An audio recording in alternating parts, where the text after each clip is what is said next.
Hello everyone, আবার একটা video নিয়ে চলে এসেছি নেল এক্সটেনশন। আজকে নেল এক্সটেনশনটা ছিল ব্রাইডাল নেল এক্সটেনশন, পুরোপুরি ক্লায়েন্ট চয়েস। যেমন ক্লায়েন্ট চেয়েছে সেম ক্লায়েন্টের কাজ করে দিয়েছি। আর এইটা নেল এক্সটেনশনটা ছিল পুরো হালকা কালারের উপরে। ক্লায়েন্ট হালকা কালারের চেয়েছিল, তার উপরে স্টোন ওয়ার্ক করা হয়েছে, অ্যাক্রিলিকের ফ্লাওয়ার ওয়ার্ক করা হয়েছে, বিভিন্ন রকম স্টোন দিয়ে বিভিন্ন রকমভাবে আর্টটা করা হয়েছে।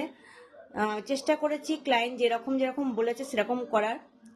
আর তোমাদের কেমন লেগেছে অবশ্যই কমেন্ট করে জানিও। তার আগে শুনে নাও ক্লায়েন্টের কেমন লাগলো। প্রথমত আমার খুবই সুন্দর লাগলো, মনেই হয় না যে নেল এক্সটেনশন করেছি। অদিতিদেরকে অনেক অনেক থ্যাঙ্কস এত সুন্দর একটা কাজ দেওয়ার জন্য। স্যাটিসফাইড তো? হ্যাঁ, আমি খুব স্যাটিসফাইড। আচ্ছা, নেক্সট যদি ভালো লাগে অবশ্যই বলিস, কেউ করে অবশ্যই।